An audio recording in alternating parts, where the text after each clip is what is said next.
Nah, teman-teman semuanya, ada berita viral nih di Taiwan. Beritanya terkait dengan gara-gara banyak kaburan swasta yang melahirkan tak mampu bayar, rumah sakit Denantau ini tanggung hutang 4 juta NT. Nah, sebelum kita bacakan pengakuan dari rumah sakit itu, kita akan ungkap semua sisi gelap dari pekerja swasta di Taiwan ya, khususnya di kaum perempuan.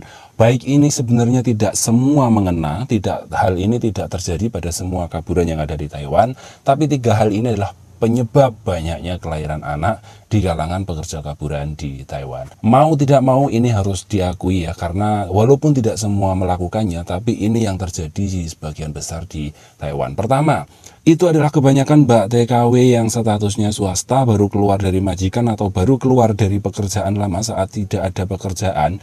Dia sering numpang tidur di tempat mesnya TKL ya, yang laki-laki yang mereka mempunyai mes, baik itu resmi maupun swasta, tidak pandang bulu, yang penting ada tempat tidur. Nah, disitulah awal mula terjadinya hal ini. Penyebabnya banyak anak-anak di Taiwan yang terlantar. Itu penyebab pertama. Mereka sering numpang tidur dan makan di mes para TKL. Kedua, Mbak TKW yang statusnya swasta ini biasanya dia nyewa tempat, nyewa mes. Nah, karena biaya mes di Taiwan itu mahal, 4.000 sampai 5.000 NT ya sebulannya.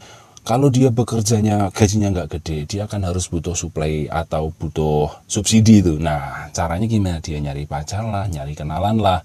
Diajaklah ke mesnya, mau ndak bayarin mesnya. Kalau mau membantu bayari mes bulanannya, dia akan datang, bebas ngapain di dalamnya. Inilah penyebab kedua banyak kelahiran di kalangan pekerja migran kaburan di Taiwan. Kemudian ketiga, banyak sekali di Nantau dan sebagainya itu ya, mereka bekerja di kebun. Yang dicari itu berpasang-pasangan, memang yang dicari. Jadi karena itulah siang malam bekerja bareng walaupun sebelumnya tidak kenal, dan ini yang menyebabkan hal ini banyak terjadi di Taiwan. Mau tidak mau, tiga hal ini adalah penyebab utama banyaknya kelahiran anak-anak kaburan yang ada di Taiwan. Nah, oke, selanjutnya kita akan bacakan beritanya itu seperti ini ya. Sudah tidak asing lagi bagi kita semua bahwa banyak pekerja migran di Taiwan yang hamil dan melahirkan di sana.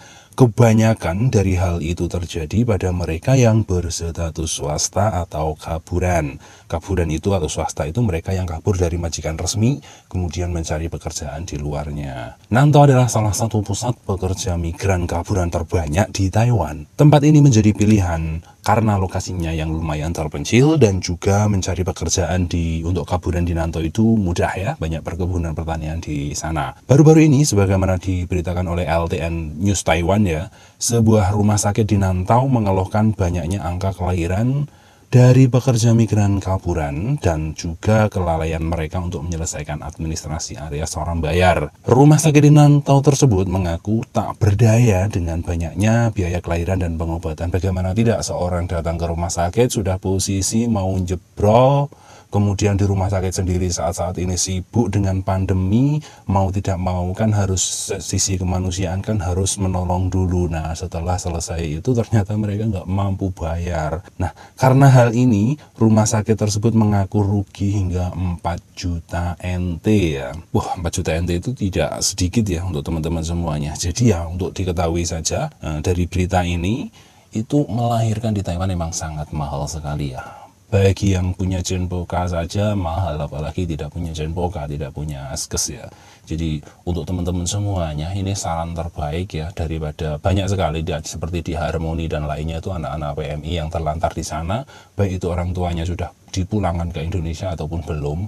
Jadi untuk lebih mempunyai hati lagi terhadap keturunan kita ya, kalau sekiranya hamil udah 6 bulan ya segera pulang ke Indonesia. Kasihanlah nasib anak-anak kalian nanti kalau seperti ini terjadi terus di Taiwan ya. Dan ternyata yang dirugikan itu tidak hanya masa depan anak-anak kalian semuanya, tapi juga pihak rumah sakit seperti ini juga dirugikan. Dan banyak hal ya, kalau rumah sakit sudah seperti ini dengan pengalaman ini, maka nanti teman-teman yang lain akan lebih sulit lagi mencari pengobatan di rumah sakit ya. Jadi ini dijadikan pelajaran banget buat kita-kita semuanya, terutama ya 3 hal di awal yang saya ceritakan tadi itu yang saling sering terjadi lagi. Dan kalau ada motif baru atau hal-hal baru yang bisa menyebabkan ini, bisa diceritakan di kolom komentar ya, dari pengalaman-pengalaman kalian. Jadi bisa jadikan pengalaman itu untuk orang lain sehingga orang lain tidak atau bisa menjaga dari hal yang tak diinginkan seperti ini. Nah, semoga informasi ini bisa membantu dan bermanfaat bagi kita, terutama ya kita yang mencari rezeki di luar negeri, untuk fokus mencari rezeki biar nanti selesai kita bekerja di luar negeri, pulang ke Indonesia kita bisa sukses ya, sukses bawa uang banyak jadi lopan di Indonesia, bukannya kerja di luar negeri pulang nggak bawa uang malah bawa anak banyak, kan juga malu sama tetangga gitu. Ya, sekian dulu video ini, semoga bermanfaat dan selamat bekerja, salam sukses.